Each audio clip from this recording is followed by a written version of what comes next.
everybody, welcome back. These are some entitled people in relationships that got exposed. I met my current boyfriend by slipping him my number while he was on a date with someone else, and I was their server. Oh, did you, babe? Uh-oh. Well, I'm for a good story, so go on. I used to work at Cheesecake Factory as a server.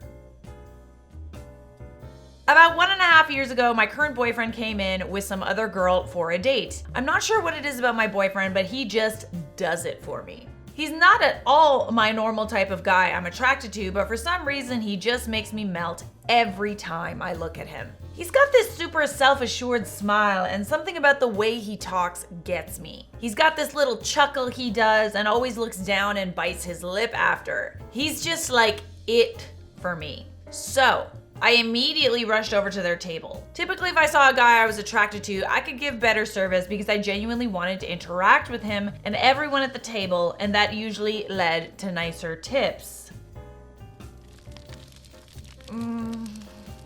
Okay. When I started serving them, I couldn't help myself and I was flirting super obviously in front of the other girl, bestie. So much so my coworkers were telling me to be careful I didn't get complained on. Yeah, I could see that. If I was in that position, I would for sure complain about you. But he flirted back, so I was a shark who smelled blood in the water. I mean, just because he flirts back doesn't mean that you should just go for it. But it's also his fault, so I'll give you that. I spent so much time talking to him at their table. Other tables I was serving had to call out to me because I'd forget about them. Dear Lord! Honestly, looking back, that was more of a date for me and him than her and him because we talked about what he did for work, what I studied, what my favorite foods are, what he likes, music. I must have been at the table accumulatively for around 40 minutes. Zero shame you got, bestie. Zero shame whatsoever. At the end of it, she was being very short with me and him, and I kind of figured she'd complain. So I said, screw it. I scribbled my number down and put it under his card when I gave it back to him. He texted me that night and we've basically been dating since. I'm moving in with him on Friday. It was honestly a very rude and thing to do, but I'd do it all over again in a second. Imagine feeling entitled to someone else's boyfriend. Was this like a first date? Like, I'm a little confused here because I feel like I understand you liked him, but he was on a date with somebody else. Clearly, they weren't as compatible if you were able to steal him away so easily. However, I don't know, man. To one degree, I'm like, okay, you shot your shot. You shooted your shot. I guess I respect that. But the fact that he was on a date, it's like, when else would you would have seen him? I don't know. But, I mean, if he really liked you, he could have come back into the restaurant again and seen you. I don't know how I feel about this one. It's a lot. There's a lot going on here. I also want to know how long he had been dating this other person. Cause yeah, girl, that's hella rude. You're rude. And honestly, I would be a little bit concerned about the fact that he was so easily swayed when he was on a date with somebody else and you started flirting with him. What's to stop him from doing the same thing with someone else? We all like to imagine that we're so wonderful that anybody would leave their girlfriend for us. Well, no, we don't, but you get what I'm saying. We like to imagine that we're that great, but that was the first time he ever met you. I'd be a little concerned that he would do the same thing to you, but I digress.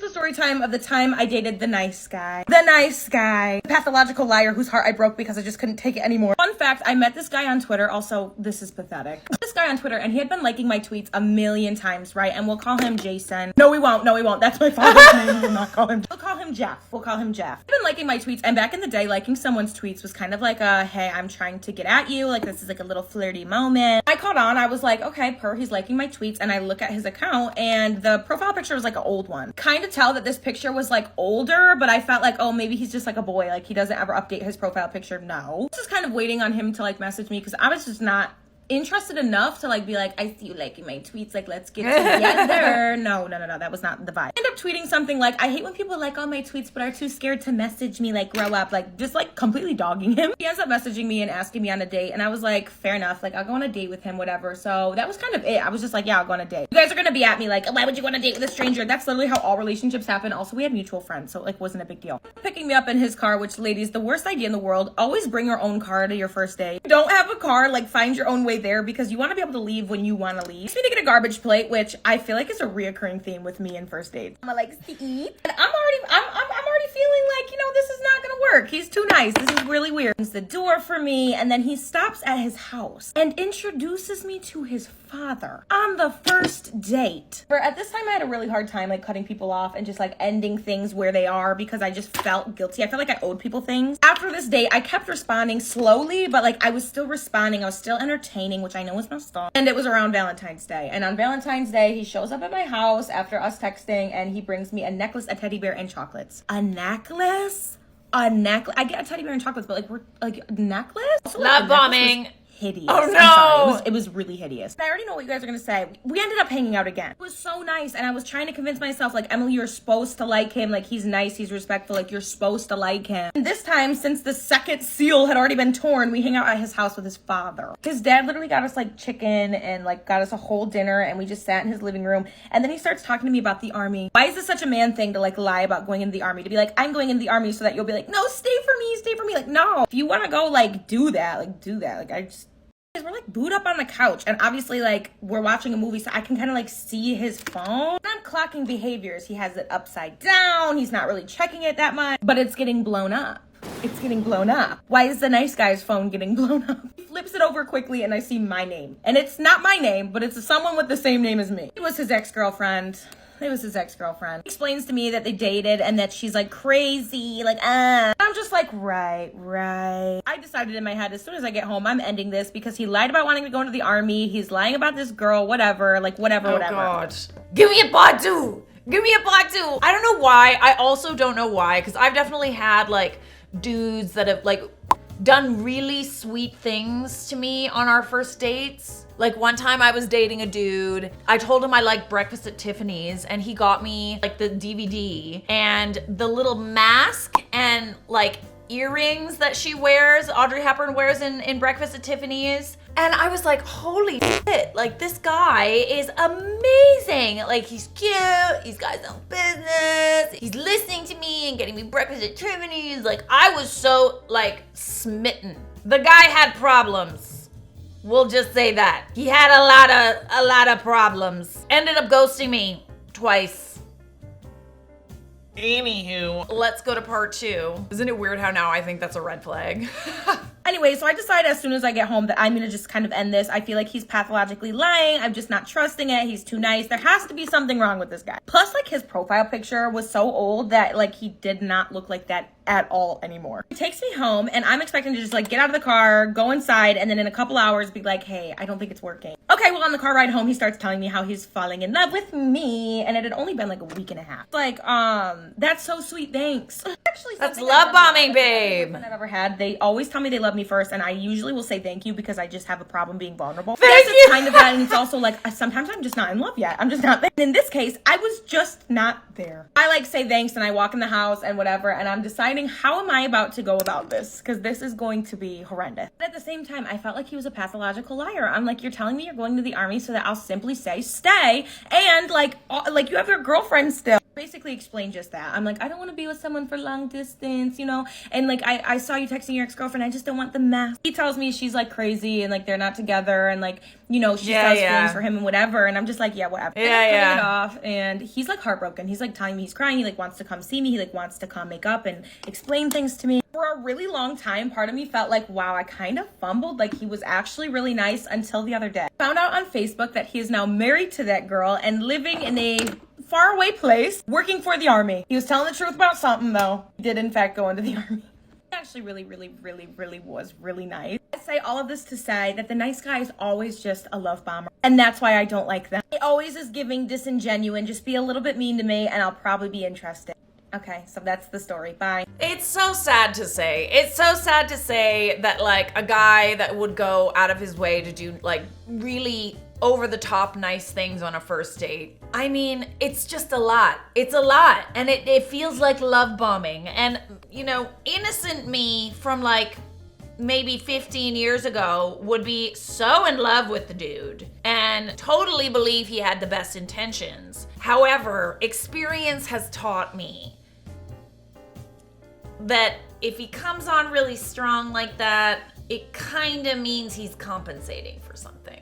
There's something else going on there that's like, look at me and look how amazing I am, but don't look at me over here. I'm also his dark side. Is this a unique experience? Because I feel like it's not. Based on what I'm hearing here, I don't think that this is a unique experience. And in this case, guy was in a relationship very clearly and was trying to cover it up. Nice guys are usually covert narcissists. The nice guy's never usually that nice, you know? They always say a crazy ex-girlfriend, but they're still hooking up with them on the side. Either that or they're still thinking about them, talking to their therapist about them. They just can't get over them. Why do they live in your head rent-free? Moving on. Bad boyfriend takes the walk of ultimate shame. This happened about 16 years ago. My friend, let's call her Maria, had been dating a guy called Oscar for 2.5 years or so when she found out on the grapevine, if you live in a small town, you understand, that Oscar had betrayed her. He'd been to a party, got a girl drunk, and giggled with her. News of his actions had spread as gossip does. The worst part of it was that it seemed like it wasn't the first time it had happened by a long shot. Well, Maria had plotted revenge. She invited him to her flat for a special afternoon of fun, with her and her friend Vanessa. Oscar could not resist the temptation, so he went. With her and her friend Vanessa. Oh, yeah, I mean, I would imagine that most people could not resist that. Most men anyway. Picture the scene. He goes into the building where she lives, gets into the lift, and goes up to the 10th floor to get to her apartment. He rings the bell. He can hear the music playing from behind the door. She opens the door and he walks in and sees both his girlfriend Maria, she and her friend Vanessa are there, each wearing a sexy silk negligee. Maria is holding a blindfold and tells him to wear it. He agreed, and she puts it on him and tells him to get into his birthday suit. While he was busy, Vanessa put her clothes back on, walked out of the apartment, leaving a doorstop to keep the door open, and called the elevator. She then walked in and grabbed Oscar's clothes and threw them out the window into the car park below. She left the apartment, went down the stairs, ringing doorbells as she descended. Maria had been leading Oscar around the apartment, disorienting him, and then led him out of the apartment, closed the door behind her, and got in the elevator alone, calling him an unfaithful a-hole whose clothes are in the car park before the doors closed. Oscar ripped off the blindfold and must have realized how messed up he is as he had to walk down 10 flights of stairs. Passing laughing neighbors all along the way. Wow. Right, because you rang the doorbell and they came all, I can picture it, honestly. That's a very visceral description. I love it. He collected his clothes and Maria never saw him again. Edit to clarify, Maria went on the lift alone, held it open on the ground floor. Neighbors on the 10th floor had come to see Oscar, setting him to walk down the stairs, thereby making it worse as Vanessa was going down the stairs alerting as many people as possible. Also, people followed him outside, so he had to dress with an audience. The humiliation. Honestly, entitled people in relationships, it could literally just be you feel like you're entitled to more than one person. He even felt entitled to more than one person because he thought that he was going over to He even felt entitled to her best friend. Does that make sense? Am I making sense? Guess who caught her boyfriend cheating on her? It's me. Yeah, babe. This is my boyfriend texting his best friend / cousin. Yo, I'm gonna sniff a ball with my hose on Friday. You gotta tell Caitlin. That's me. I'm with you because I'm gonna sleep in my hose house. Meanwhile, my boyfriend and I live together. And have been together for over a year. So this is the girl's house that he slept at last night. This is me, by the way. And so this you is the guys are girl in a friends? picture. This girl in the middle he also slept with too before, so. Left the house at 6 p.m., refused to tell me what he was doing all night. Also wouldn't reply to me all night. Here's his car outside her house at 9 p.m. Here's his car outside her house at 11 p.m. And here's his car outside her house at 7 in the morning. Wow. He literally thinks he's the coolest guy ever. Yo, I don't know if I can say that on YouTube. Yo, I'm gonna sniff a ball with my hose on Friday. I'll buy it off you, but you gotta tell Caitlin I'm with you if it comes to that. Oh, I'm sorry. You think that you're a big shot? Sniffing balls with your hose? Interesting choice of words. That's funny. You're funny. Oh, there's a part 2.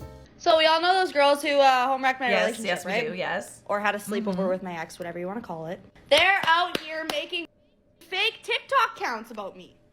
Posting videos of me from 4 years ago. Like, I'm sorry, I forgot we were in grade 9 again.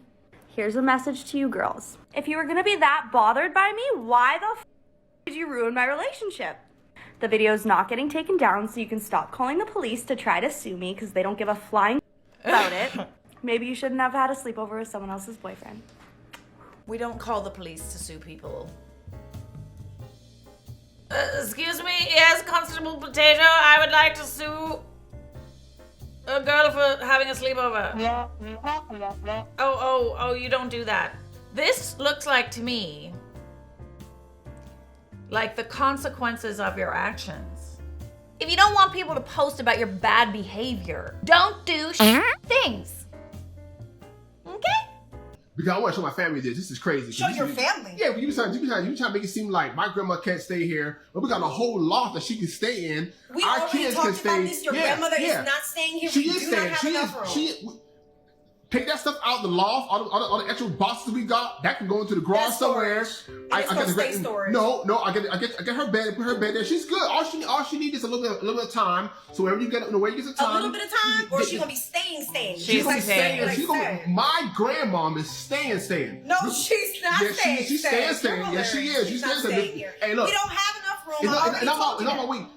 But this is my family here, okay? So I'm Your family. Get So that you clear. need to take care of your family. She needs to be staying in And a you nursing can take home. care of Nobody got our time for family. that. My family Yes, is I do your take care of our family. Okay, no, you take care of me and family. The kids, okay, that's cool. Yeah, I but do. our grandma needs to stay here too. All you need to listen. Matt, This is what my mom told me. All she need to do, this is her routine. All she need to do is we wake up in the morning at 8 o'clock in the morning, fix her I don't breakfast. care about your grandmother's schedule. You need to put I'm gonna tell you her schedule because when when I go to work, you taking care of her. Listen, at 8 o'clock How in you the gonna morning. tell me what I'm gonna do when you go to work? Like I don't have no job. Like I don't have no life. Like, no, I'm not doing that. She's not staying here. That room is staying storage. She hear me say now? I'm not gonna hear what is that home. else? If you cared about your grandmother like you say you do, you gonna put her in a certified home. I don't got listen. Nobody got time for that. You got time for that. Why you look at you right now watching TV? What? No, I'm watching TV because I'm chilling. I'm not at work right now. I'm resting. Can I rest? Right now, what you In my time of rest, you gonna come up the stairs, you gonna bring this camera in my face. Yeah, For what? For what?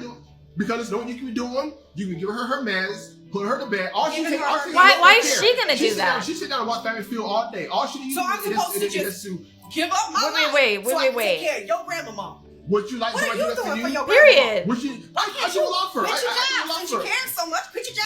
Then where you gonna live? I'll go to work. How about and you that? can stay here Oh, and you can wipe your grandmother because I'm not doing it. Okay, see what's all of that? Listen, some of that. This is my family here, so you gotta respect that. You respect that. This kind of took a turn a little bit because, in my opinion, I do feel like we should take care of our elderly parents.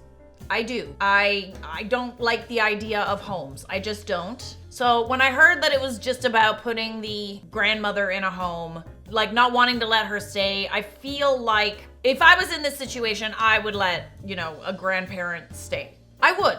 Or my parents, you know what I mean? I would let them stay. If I had the room, I would for sure do it. But it's when he tells her that she has to take care of the grandmother. He's telling her that not only is she gonna live in the house with them, but now the wife has to spend her free time taking care of the grandmother, or has to quit her job in order to take care of her. That's a no from me. That's a hell to the no. Buddy, are you insane? She works, takes care of the kids and her husband, and now he expects her to take care of his grandmother. Nah, divorce that. See, this is what I'm saying. This is a woman that is at her wit's end, okay? The fact that he just told her that she now has to take care of the grandmother that they are putting in their house, her house, and his house, no, absolutely not. Haven't seen anyone point this out, but his attitude and disrespect toward his wife, he's not even asking her, he's just making demands. Like literally, he's telling her. He's literally bossing her around and telling her that she's gonna take care of his grandmother.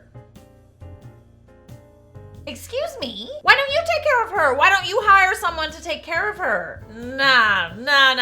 Get fucked. I get both sides. It's his grandma. See, this is why. It's like, yes, I do believe that if you have the room and you have the financial capability, I do want to like be able to take care of my parents someday. But he shouldn't be putting the responsibility of it all on his wife. And that is what he's doing. He's telling her that she's not only gonna live with them, but the wife has to take care of the grandma too, in addition to him and the kids and herself. And she has to work. All right, we got a second part here. You want me to respect your grandmother, but you don't even respect me. You come up in here, you yelling, you screaming, you telling me I gotta take care of her, I gotta do this, I gotta do that. I don't have to think. But listen, this is your husband's grandma. So this is, I'm asking you to have. That's your grandma. I really don't want to hear this. Listen, your grandmother is not staying here. Like I said, I put my foot down. That room is gonna stay occupied whether they're there or not. I got a family to take care of. I gotta take care of you. I gotta take care of the twins. I gotta take care of your grandma too. I gotta feed her. I gotta give her her meds. I'm not doing all of that. I'm not doing all. And on top, I'm working the job that I already have. Are you out of your mind? Period. Listen. You didn't even think this through before you came up here. But all she do is watch Family Feud. Okay, and she can sit in the nursing home with her applesauce and watch Family Feud because I'm not doing it. When our kids get ready for school, all she needs is give her her meds. She take a couple meds in the morning. Why can't you do this? Why are you making this such a big deal? You're the woman. You're supposed to. Okay, so and what you gonna do if I say no? You the nurse. And what you gonna do if I say no? Then we have a problem. Okay, I guess we got a problem then. So what you gonna do about it? Because I said no. Y'all can see. So what happened? You get older and you don't you want something like? She said no. When I get older, I'm gonna save enough so that I can take care of my. Well, I'm not taking her to a nursing home. I'll tell you that right now. You're gonna take her to a nursing home because she's not coming up in here. Oh yes, she is. No, she ain't. I will back her out here because she's not staying here. Like I said, she's not staying here. Go ahead and call your grandma. Tell her to go ahead, pack it up. You ain't coming here. I'm sorry. You have to figure something else out. And I watch those nursing people malnourished with bed sores and stuff like that. My grandma ain't staying here. Okay, didn't nobody say you had to get a 1-star nursing home? Go find something better. I'm not doing this. What do you want me to do? Here's an idea. She can move out and divorce you, and then your grandmother can stay with you.